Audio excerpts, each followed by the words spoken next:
ओम शांति। आइए आज हम 22 अप्रैल की मुरली सुनते हैं। कल हमने 21 अप्रैल की मुरली सुनी, अव्यक्त मुरली सी। बाबा ने 99 में वो महावाक्य हमें सुनाए थे। उसमें बाबा ने कहा कि अब पुरुषार्थ को तीव्र करो, ज्वाला रूप बनाओ और बेहद के बैरागी बनो। हद का वैराग्य नहीं। बाबा ने कहा साधु सन्यासी वगैरह तो घर गृहस्थी का संन्यास कर करके जंगलों में चले जाते हैं और वहाँ परमात्मा को याद करते हैं। और हमें परमात्मा ने बताया कि तुम्हें घर गृहस्थी को भी छोड़ना नहीं है और घर में रहते ही, प्रवृत्ति मार्ग में रहते हुए ही पवित्रता को धारण करना है और दैवी गुण धारण करने हैं। और बाबा ने कहा कि घर वालों का भी सभी का उद्धार करना है, क्योंकि बाबा कहते हैं तुम इष्ट हो, तुम्हारे द्वारा ही अन्य आत्माओं का भी कल्याण होने वाला है। फिर बाबा ने अव्यक्त मुरली थी तो बाबा बाबा ने देखा कि अपने बच्चों के मस्तक पर बाबा ने कहा, मैंने 3 लकीरें देखी, भाग्य की 3 लकीरें देखी। एक तो परमात्मा पालना। बाबा ने कहा यह संगम युग पर ही हमें परमात्मा पालना मिलती है, वह भगवान हमारे पिता हैं। यह जानकारी हमें इसी संगम युग पर मिलती है। शिक्षक बन करके हमें परमात्मा पढ़ा रहे हैं, शिक्षा दे रहे हैं, ज्ञान रत्न दे रहे हैं। और तीसरा प्राप्तियों की लिस्ट। बाबा ने कहा अपनी प्राप्तियों की लिस्ट रखो, जब से हम परमात्मा के बने तो हमें क्या क्या प्राप्तियां हुई, ये बाबा ने कहा लिस्ट रखो। तो बाबा ने कहा ऐसा भाग्य अपना समझते हो, पूरे कल्प में चक्कर लगाओ, सतयुग त्रेता द्वापर कलयुग, कोई भी कल्प में इतना प्यार तुम्हें परमात्मा प्यार नहीं मिलेगा। यह हमारा हीरे तुल्य जीवन है। लेकिन बाबा ने कहा इसमें भी बच्चे गफलत कर देते हैं, कुंभकर्ण की नींद में सो जाते हैं। बाबा ने कहा बिंदी लगाने के बजाय क्वेश्चन मार्क लगा देते हैं, क्यों, क्या, कैसे, क्यों हुआ, मेरे साथ ही ऐसा क्यों हुआ, व्यर्थ की बातों का चिंतन करने लगते हैं। तो भगवान कहते हैं आगे को बढ़ने के लिए बीती बातों को बिंदी लगाओ, व्यर्थ के संकल्पों को बिंदी लगाओ। बल्कि बाबा ने कहा जिस प्रकार से एक के पीछे 0 बिंदी लगाने से 10, 10 के पीछे से 100, 100 से 1000 लाख पदम, बाबा कहते हैं अरबों खरबों की तुम्हारी इस समय कमाई हो रही है। बिंदी लगाते जाओगे तो बाबा ने कहा खजानों से भरपूर होते ही जाओगे। फिर बाबा ने कहा बिंदी भी 3 प्रकार की बिंदी। पहला बिंदी मैं आत्मा बिंदी हूँ, परमात्मा छोटी सी बिंदु आत्मा जो प्रकृति के बीच में निवास करती है। दूसरा बिंदी मेरे परमपिता परमात्मा भी बिंदु स्वरूप है, उनका स्वरूप भी बिंदु स्वरूप है, जैसे मेरे पिता हैं वैसे ही मैं भी हूँ। और तीसरा जो है ड्रामा, ड्रामा में जो भी पार्ट चल रहा है हर किसी का वह एक्यूरेट है।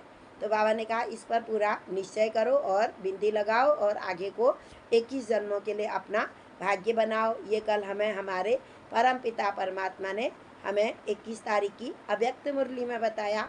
आज हम 22 तारीख की मुरली सुनेंगे। आज की तारीख है 22/4/2024, प्रातः मुरली। ओम शांति। बाप दादा मधुबन। बाबा कह रहे हैं सर्व का सदगति दाता एक बाप ही है। बाबा इस समय सर्व की सदगति करेंगे, केवल हमारी ही नहीं। बाबा कहते हैं गति सदगति, गति में और सभी की करूँगा। शांति धाम में तो मैं सभी को ले जाऊँगा और सुख धाम में अपने बच्चों को भेज दूँगा जो इस समय मेरी श्रीमत पर चलेंगे। बाप जैसी निष्काम सेवा और कोई भी कर नहीं सकता। बाबा का कोई स्वार्थ नहीं है, तभी तो उनकी महिमा है। भगवान है वो, भगवान की महिमा है कि भगवान जो है निष्काम सेवाधारी हैं। बाबा का कोई स्वार्थ नहीं है। दुनिया में तो हर एक कोई भी कार्य करने के लिए, एक छोटे बच्चे से भी कोई कार्य के लिए कहा जाए तो बच्चा कहेगा मुझे क्या मिलेगा। यानी कि हर चीज़ में हम पहले अपना स्वार्थ देखते हैं। केवल एक भगवान ही है जो इस समय निस्वार्थ सेवा करते हैं और विश्व परिवर्तन कर हम असुर जैसे मनुष्यों को, बाबा ने कहा अजामिल, अजामिल महापापी था, पापी आत्माओं को भी बाबा भगवान मनुष्य बना करके ब्राह्मण खान पान हर चीज़ उनका ऊंचा बनाते हुए उन्हें मनुष्य से देवता बना देते हैं। तो बाबा ने कहा फिर प्रश्न है न्यू वर्ल्ड स्थापन करने में बाप को कौन सी मेहनत करनी पड़ती है। नई दुनिया स्थापन हो रही है तो भगवान को भी इस समय मेहनत करनी पड़ती है। भगवान कहते हैं सबसे ज़्यादा मेहनत तो मैं करता हूँ। उत्तर है एकदम अजामिल जैसे पापियों को फिर से लक्ष्मी नारायण जैसा देवता बनाने की मेहनत एक बाप को ही करनी पड़ती है। भगवान ही हमें ढूंढ ढूंढ करके ला रहे हैं और हमें अपना बना रहे हैं। बाप तुम बच्चों को मनुष्य से देवता बनाने की मेहनत करते, बाकी सर्व आत्माएं शांति धाम में जाती हैं। दुनिया में सब शांति शांति मांग रहे हैं, तो बाबा ने कहा मैं सबको शांति में बैठा देता हूँ।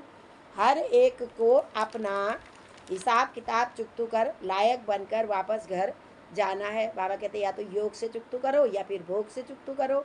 तो बाबा ने कहा अब घर जाना है। हमारा पार ब्रह्म परमेश्वर हमारा घर है, जहाँ हमारे पिता रहते हैं। तो बाबा ने कहा वहाँ अब हमको घर जाना है। तो पावन पावन दुनिया है, पावन लोक है वो अभी, तो वहाँ भी हमें पावन ही बन करके जाना है। पतित तो वहाँ जा न सके। आज धारण करने के लिए मुख्य सार है, पहला पॉइंट है डबल अहिंसक बन। योग बल से इस हेल को हेबिन बनाना है। डबल अहिंसक माने अपना भी पवित्र रहना है और दूसरों को भी पवित्रता के बारे में बताना है, जो हमें इस समय परमात्मा बता रहे हैं। हेल को हेबिन बनाना है, यानी कि ये नर्ग है, दुनिया नर्गी हो गए हैं, सब असुर बन चुके हैं, उनको स्वर्गीय दुनिया का देवता बनाने का पुरुषार्थ करना है। तमो प्रधान से सतो प्रधान बनाने का पुरुषार्थ करना है।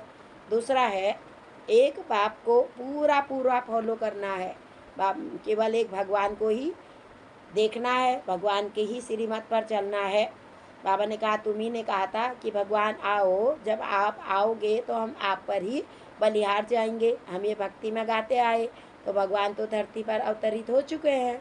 तो भगवान ने कहा सच्चा सच्चा ब्राह्मण बन योग अग्नि से विकर्मों को दग्ध करना है, जला देना है, ख़त्म कर देना है। जली हुई भस्म हुई चीज़ फिर वापस नहीं होती है। सबको काम चिता से उतार ज्ञान चिता पर बैठाना है। काम महाशत्रु है, ये कहा भी है, गीता में भी कहा है। तो बाबा ने कहा उनको ज्ञान चिता पर बैठाना है कि सब आत्मा आत्मा है और सब भाई भाई है। आज का मधुर वरदान है बाबा हमें रोज़ वरदानों से भरपूर करते हैं। निस्वार्थ और निर्विकल्प स्थिति से सेवा करने वाले सफलता मूर्त भव। किसी भी कार्य में यदि हमारा कोई स्वार्थ न हो तो वह अवश्य ही फलीभूत होता है। इसका विस्तार है, सेवा में सफलता का आधार आपकी निस्वार्थ और निर्विकल्प स्थिति है।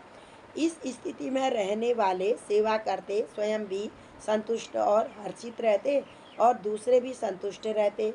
सेवा में संगठन होता है और संगठन में भिन्न भिन्न बातें, भिन्न भिन्न विचार होते हैं। जब 2-4 आदमी भी हम साथ में बैठते हैं तो हर एक अपना अलग अलग विचार रखता है, लेकिन अनेकता में मुझो नहीं, सबके मतों को मुझो नहीं, सबके विचारों को मिला करके बाबा कहते हैं तब आगे को कार्य करो।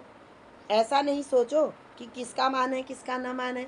निस्वार्थ और निर्विकल्प भाव से निर्णय लो तो किसी को भी व्यर्थ संकल्प नहीं आएगा और सफलता मूर्त हम अवश्य ही बन ही जाएंगे। आज का स्लोगन है अब सकाश द्वारा बुद्धियों को परिवर्तन करने की सेवा प्रारंभ करो। भगवान कहते हैं आप वाणी से भी बताने का समय नहीं है, क्योंकि कलयुग का भी अब अंत का भी बिल्कुल ही अंत आ चुका है। तो इस समय बाबा ने कहा आने वाली आत्माएं इतना ज्ञान नहीं सुनेंगी। तो बाबा कहते हैं तुम अपनी दृष्टि से सृष्टि परिवर्तन होने वाला है।